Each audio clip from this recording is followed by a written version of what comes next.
வணக்கம். இந்த ஒரு வீடியோ என்னட்ட நிறைய மாணவர்கள்ட்ட கேட்கப்பட்ட ஒரு வினாவுக்கான விடையாக அமைய போகுது. அதோட உயர்தரம் எடுக்கக்கூடிய மாணவர்களாக இருந்தாலும் சரி, ஏனைய உங்களுடைய உயரிய பரீட்சைகளுக்கு தோற்றக்கூடிய மாணவர்களாக இருந்தும் சரி, கெமிஸ்ட்ரியை ஒரு பாடமாக சூஸ் பண்ணியிருக்கிற எல்லா மாணவர்களுக்கும் உதவக்கூடியதாக இருக்கும். முக்கியமாக பரீட்சையை எதிர்நோக்கக்கூடிய மாணவர்களுக்கு கெமிஸ்ட்ரி பற்றிய ஒரு வியூவை தரக்கூடியதாக இந்த ஒரு வீடியோ அமையும். ஸோ கண்டிப்பாக இந்த வீடியோவை பாருங்கள். அதாவது கெமிஸ்ட்ரி என்ற சப்ஜெக்ட் என்னென்ன பார்ட்ஸை உள்ளடக்கியதுன்னு சொன்னால் மிக முக்கியமாக 4 பாகங்களை உள்ளடக்கி இருக்கு. General chemistry, organic chemistry, inorganic chemistry, physical chemistry என்ற 4 பாகங்களோட சேர்த்து நாங்கள் தனியாக இண்டஸ்ட்ரியல் கெமிஸ்ட்ரி என்ற ஒரு பாகத்தையும் உள்ளடக்கி கொள்ளலாம்.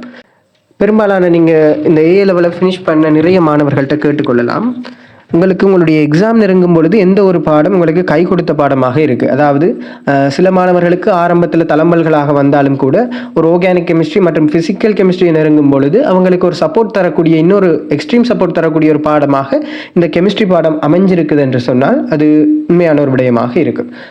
நிறைய மாணவர்கள் தங்களுடைய ஆரம்ப காலத்தில் கெமிஸ்ட்ரி பாடத்தின் மீதான ஒரு தவறான கண்ணோட்டத்தை வச்சுருக்காங்க. அதாவது பயாலஜிக்கல் சயின்ஸ் எடுக்கிற ஸ்டூடெண்ட்ஸுக்கு ஃபிசிக்ஸ் கஷ்டமாக இருக்கும், அதே மாதிரி ஃபிசிக்கல் சயின்ஸ் எடுக்கிற ஸ்டூடெண்ட்ஸுக்கு கெமிஸ்ட்ரி கஷ்டமாக இருக்கும்ன்றது நாங்கள் இந்த உயர்தரத்துக்கு வந்த பிறகு வரக்கூடிய ஒரு வதந்தி மாதிரியான ஒரு செய்தியாகவே நாங்கள் வைத்துக்கொள்ளலாம். இது எங்களுடைய ஆழ்மனத்தில் இருந்து கொண்டு இந்த கெமிஸ்ட்ரி மீதான ஒரு பயத்தை ஏற்படுத்தின விஷயமாக கூட இருக்கலாம். ஓகே, அப்படித்தான் இன்று வரையிலையுமே நீங்கள் நினைச்சு கொண்டிருக்கீங்கன்னு சொன்னால் இன்று அதற்கான ஒரு மாற்றத்தை ஏற்படுத்துகிற வீடியோவாக இந்த வீடியோ அமைய போகுது. வடிவாக கேட்டுக்கொள்ளுங்க. கெமிஸ்ட்ரி என்ற பாடத்தில் ஜெனரல் கெமிஸ்ட்ரி என்ற ஒரு பாடம் இப்பொழுது ஆரம்ப கட்டத்தில் தொடங்கும் பொழுது உங்களுக்கு மிகவும் அருமையாக தொடங்கக்கூடிய ஒரு பாடமாக இருக்கும். நாட்கள் செல்ல செல்ல எங்களுடைய ரிசோர்ஸ் புக்கின் அடிப்படையில் பார்த்தீங்கன்னா இந்த கெமிஸ்ட்ரியில், ஜெனரல் கெமிஸ்ட்ரியில் இருக்கக்கூடிய விஷயங்கள் நிறைய விடயங்களாக இருக்கும். ஸோ இந்த விடயங்கள் உங்களுடைய எக்ஸாம் பேப்பர்ஸில் வர்ற வீதம் எவ்வளவுத்துக்கு இருக்குன்னு பார்த்தீங்கன்னா மிகவும் குறைவான விதத்தில் தான் இருக்குது. ஒரு சில MCQs வருது, மற்றபடி ஸ்ட்ரக்சர் ஒன்று வருது, கட்டாயமாக ஒரு ஸ்ட்ரக்சர் ஒன்று வருது. அதே மாதிரி உங்களுக்கு சில விடயங்களில் அதை பிரயோகிக்கிற வடிவங்களாகவும் வந்து கொண்டு இருக்குது. ஆனால் நீங்கள் உண்மையாக ஒரு விடயத்தை உணர்ந்து கொள்ளணும், இந்த ஜெனரல் கெமிஸ்ட்ரி என்றது ஒரு வீட்டினுடைய அத்திவாரம் மாதிரி. அந்த வீட்டினுடைய அத்திவாரம் ஒழுங்காக இருந்தால்தான் அங்கால நீங்கள் அதை வைத்துக்கொண்டு கட்டக்கூடிய பில்டிங் வந்து ஸ்ட்ராங்காக இருக்கும். அதே மாதிரி தான் நீங்கள் கெமிஸ்ட்ரி என்ற பாடத்தை சூஸ் பண்ணுறீங்கள் என்று சொன்னால் இந்த ஜெனரல் கெமிஸ்ட்ரி என்ற பாடம் தான் உங்களுக்கு அந்த கெமிஸ்ட்ரி என்ற முழு பில்டிங்குக்குமான அத்திவாரமாக இருக்கப்படுது. இந்த ஜெனரல் கெமிஸ்ட்ரியில் வரக்கூடிய சில விடயங்களினுடைய அடிப்படை தத்துவங்கள் தான் உங்களுக்கு அங்கால வரக்கூடிய அந்த கெமிஸ்ட்ரி பாடத்தின் மீதான முழு விளங்கல்களுக்கு உதவக்கூடியதாக இருக்கும். ஸோ அப்போ நீங்கள் இந்த ஃபண்டமெண்டலான இந்த ஜெனரல் கெமிஸ்ட்ரியை எவ்வளவுக்கு விளங்குறீங்களோ அந்த அளவுக்கு உங்களுக்கு அங்கால வரக்கூடிய பாடங்களுக்கு அது உதவியாக இருக்கும். உண்மையாக எக்ஸாமில் அது வரக்கூடிய வீதம் சில விடயங்கள் வருவதில்லை, சிலது குறைவாகத்தான் வந்து கொண்டிருக்கிறது. ஒரே மாதிரியான பேட்டர்ன்ஸில் தான் எங்களுக்கு ஜெனரல் கெமிஸ்ட்ரிக்கான கேள்விகள் வந்து கொண்டிருக்கிறது. இருந்தாலும் கூட நீங்கள் அதுக்கு அங்கால வரக்கூடிய, அதற்கு பிறகு வரக்கூடிய பாடங்களில் நீங்கள் முழுமையான உங்களோட தேர்ச்சியை காட்டணும் என்று சொன்னால் இந்த ஜெனரல் கெமிஸ்ட்ரியில் இருக்கக்கூடிய அத்திவாரமான அல்லது அடிப்படையான விடயங்களை நீங்கள் சரியாக விளங்கி கொண்டு தான் ஆக வேண்டும். ஒரு இலத்திர நிலையமைப்பு எழுத தெரியாமல் நீங்கள் அதற்கு பிறகு இன்ஆர்கானிக் கெமிஸ்ட்ரியில் வரக்கூடிய சில விடயங்கள் அணுக முடியாமல் தான் இருக்கும். ஒரு மூலகத்தை பற்றிய ஒரு புரிதல் வேண்டும் என்று சொன்னால் எங்களுக்கு அதை பற்றி அடிப்படை தத்துவங்கள், அது எவ்வாறு அமைந்திருக்கு, எந்த ஒழுக்கில் இருக்குது, அப்படியான விடயங்கள் உங்களுக்கு தெரிஞ்சிருக்கத்தான் வேண்டும். ஸோ ஜெனரல் கெமிஸ்ட்ரி என்றது உங்களுக்கு அந்த மாதிரியான விடயங்களை உள்வாங்கிறதுக்கு உதவியானதாக இருக்கும். அந்த ஜெனரல் கெமிஸ்ட்ரி முடிஞ்சதன் பிறப்பாக நீங்கள் கால்குலேஷன் பாடம் படிக்கிறீங்க. இந்த கால்குலேஷன் உங்களுக்கு இந்த கெமிஸ்ட்ரி எவ்வாறு நாங்கள் கணித ரீதியாக பிரயோகிக்க போகிறோம், இந்த கெமிஸ்ட்ரியில் இருக்கக்கூடிய கணித்தல்களை நீங்கள் விளங்கிக் கொள்ள போகிறீங்க. இந்த கணித்தல்கள் உங்களுக்கு இன்ஆர்கானிக் கெமிஸ்ட்ரியோட சேர்ந்து உங்களுடைய எக்ஸாம் பேப்பர்ஸில் உங்களுக்கு வினவப்படக்கூடியதாக இருக்கும். வெறுமனே இன்ஆர்கானிக் கெமிஸ்ட்ரி மட்டும் தெரிந்தால் அல்லது ஈக்குவேஷன்ஸ் மட்டும் தெரிஞ்சால் மட்டும் நீங்கள் பிரயோகிக்க முடியாது. அந்த சமன்பாடுகளை வைத்துக்கொண்டு கணித்தல்களை மேற்கொண்டு உங்களுக்கு தேவையான விடயங்களை எவ்வாறு நீங்கள் அணுக போறீங்கன்றது தான் இந்த கால்குலேஷன் பாட்டினுடைய முக்கியமானதாக இருக்கும்.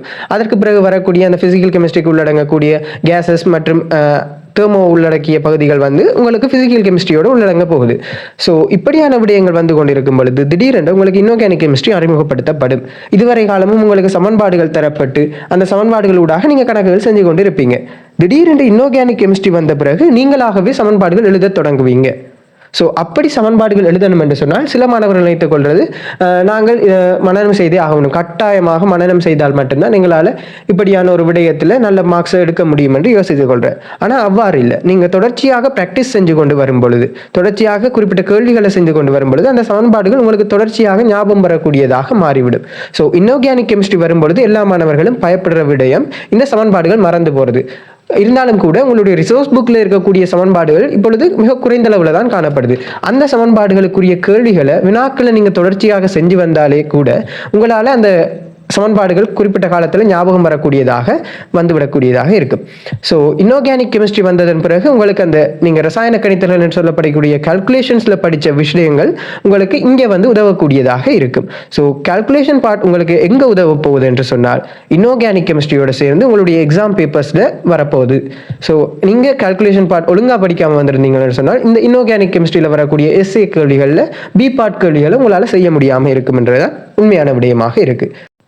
ஓகே, இப்படியாக நீங்கள் ஜென்ரல் கெமிஸ்ட்ரியை ஃபினிஷ் பண்ணி ரசாயன கணித்தல்களை தாண்டி ஒரு சில ஃபிசிக்கல் கெமிஸ்ட்ரிஸை தொட்டு பார்த்து கொண்டு இன்ஆர்கானிக் கெமிஸ்ட்ரியும் ஃபினிஷ் பண்ணிட்டு வந்தீங்கள் என்று சொன்னால் ஒரு சில மாணவர்களுக்கு இந்த கெமிஸ்ட்ரி மீதான அந்த பற்று என்றது குறைந்த அளவில் காணப்படலாம். இது பெரும்பாலான மாணவர்களுக்கு வரக்கூடிய ஒரு பிரச்சனை தான். ஏனென்றால் சில மாணவர்களால் இந்த விடயங்களை ஏற்றுக்கொள்ள முடியாததாக இருக்கும். எனக்கு கெமிஸ்ட்ரி வருதில்லையே என்ற ஒரு ஃபீலிங் வரக்கூடியதாக இருக்கும். இந்த இடத்துல தான் உங்களுக்கான பஸ் வருதுன்னு நினச்சிக்கொள்ளுங்க. ஆர்கானிக் கெமிஸ்ட்ரி என்ற ஒரு பாடம் உங்களுக்கு ஸ்டார்ட் ஆன பொழுது உங்களுக்கு கடினமானதாக தோன்றலாம். ஆனால் ஒரு சில காலம் கழித்து இந்த ஆர்கானிக் கெமிஸ்ட்ரி ஃபினிஷ் ஆகிற ஒரு தருணத்தில் என்னாலேயும் கெமிஸ்ட்ரி செய்ய முடியும் என்ற ஃபீலிங் வந்த நிறைய ஏஎல் மாணவர்களை நான் பார்த்துருக்கேன். உண்மையாக தான் ஆர்கானிக் கெமிஸ்ட்ரியில் வரக்கூடிய மாற்றீடுகள், அதில் வரக்கூடிய வினாக்கள் எல்லாம் செஞ்சு பார்க்கும் பொழுது உங்களால் நிறைய கேள்விகளுக்கு விடையளிக்கக்கூடியதாக இருக்கும். இப்போ ஆர்கானிக் கெமிஸ்ட்ரியை பார்த்தீங்கன்னு சொன்னால் எங்களுடைய உயர்தர பரீட்சையில் ஒரு ஸ்ட்ரக்சர் வருது, ஒரு எஸ்ஏ வருது, ஒரு டீசென்ட் அமௌண்ட் ஆஃப் எம்சிக்யூஸும் வந்து கொண்டு இருக்கு. ஸோ இப்படியாக நீங்கள் ஆர்கானிக் கெமிஸ்ட்ரியை ஃபினிஷ் பண்ணும் பொழுது உங்களுக்கு கெமிஸ்ட்ரியில் சிறிதளவிலான மாற்றம் உங்களுக்குள்ளே ஏற்பட தொடங்கும். கெமிஸ்ட்ரியில் உங்களுடைய மார்க்ஸும் சேஞ்ச் ஆகிற வாய்ப்புகள் இருக்குது.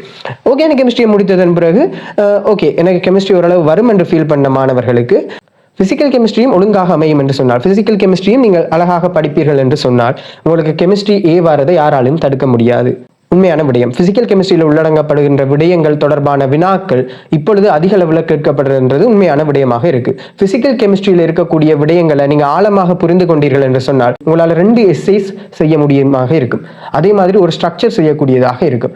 ஏகப்பட்ட எம்சிக்யூஸ் உங்களால் செய்யக்கூடியதாக இருக்கும். உங்களுடைய கெமிஸ்ட்ரி மார்க்ஸ் என்பது பாரிய அளவில் சேஞ்ச் ஆகும் என்றதை தீர்மானிக்கிற மிக முக்கியமான பாடம் இந்த பிசிக்கல் கெமிஸ்ட்ரியாக இருக்கும். இப்பொழுது எக்ஸாமுக்கு ரெடியாகி கொண்டிருக்கிற மாணவர்கள் பிசிக்கல் கெமிஸ்ட்ரி படித்து கொண்டிருக்கிறீர்கள் என்று சொன்னால் அதில் பரிபூர்ணமாக உங்களோட கவனத்தை செலுத்தினீர்கள் என்று சொன்னால் உங்களுடைய கெமிஸ்ட்ரி மார்க்ஸில் மிகப்பெரிய சேஞ்ச் ஒன்று வருதை நீங்கள் உணரக்கூடியதாக இருக்கும்.